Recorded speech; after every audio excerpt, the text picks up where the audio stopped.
Apple Watch 7在去年6的基础上提供了一些升级和改进，提供了更大的显示屏、更快的充电速度和 S7 芯片。如果是一个旧款苹果手表的用户，或者刚接触苹果手表的人，这 Apple Watch 7刚出，价格好像还是有点贵。那我该购买或者升级哪一款苹果手表呢？ Apple Watch 7到底该不该升级？今天的视频会根据预算和需求的不同，列出4个选择，并且从价格和功能上打分，从1到5，越高说明价格越划算，或者功能越好。我是小天，欢迎回来。希望今天这个打分视频可以对正在考虑升级或者购买苹果手表的小伙伴们有一点参考作用。第一个选择自然就是最新的 Apple Watch 7。我的个人观点，如果预算充足，那买新不买旧永远是最好的选择，在功能上肯定是最好的，直接给5分。至于价格嘛，一般情况下肯定也是最贵的，我就直接打1分，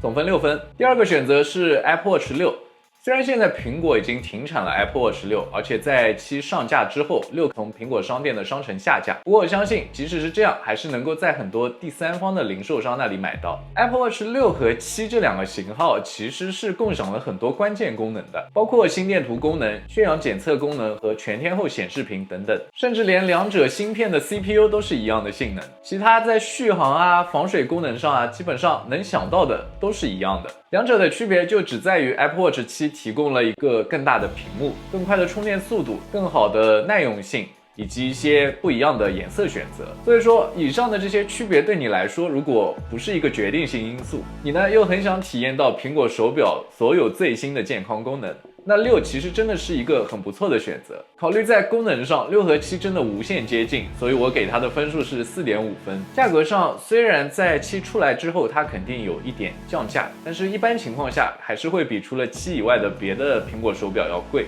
所以价格分数我给它2分。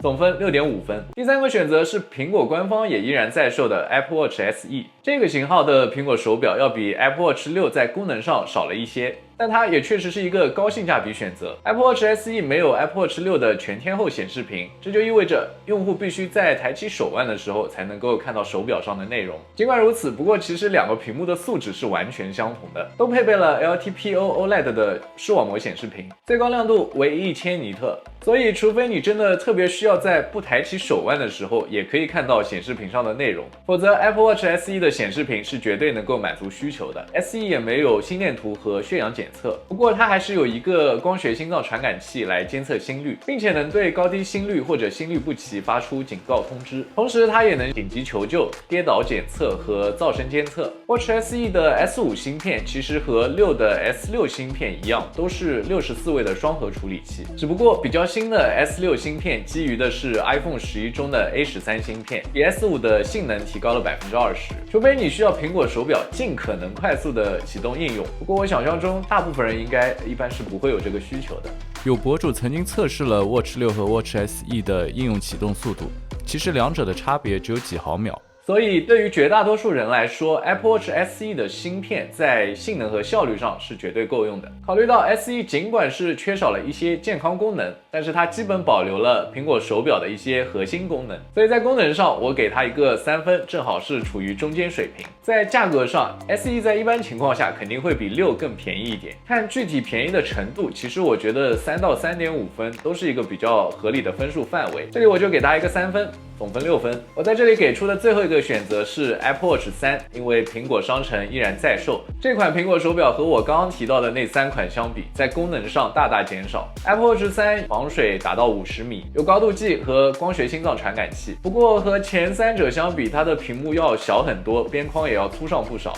而且它的芯片还停留在 S3。很明显，苹果保留 Apple Watch 3这款产品，实际上只是为了给那些希望以最低价格购买苹果手表这类产品的用户，它肯定是最不适合未来的一款型号。综上，在功能上，我给它1.5分。尽管 Watch 3在4个选择中售价是最便宜的，但考虑到它的性能也远远撑不到性价比这3个字，因此价格打分我给3分，总分4.5分。最后我的购买建议，其实看完打分，大家应该已经了解我的建议了。除了Apple Watch 3实在是不值得推荐，另外3款其实都是不错的选择。Apple Watch 7显然是提供了最大的升级，只要预算充足，入手就是合理。如果预算差一些，那这时候 Apple Watch 6就是一个相对更值得考虑的选择。同样的，如果预算更有限，而且对于 Apple Watch 6的屏幕常亮或者健康功能等等并不是特别感兴趣，那么 Apple Watch SE 就是一个非常不错的选择。其实我觉得在预算有限的情况下， Apple Watch SE 是一个非常适合刚刚接触苹果手表这类设备的用户的。以上就是今天视频的全部内容，希望能对大家在选择 Apple Watch 的时候有一点点的参考价值。打分是我个人主观判断，纯属娱乐。如果有任何不同的看法，也欢迎你弹幕和留言交流。也记得订阅我的频道，收看更多有趣视频。我是小天，一个普通的消费者、上班族和科技爱好者。我们下个视频再见，拜拜。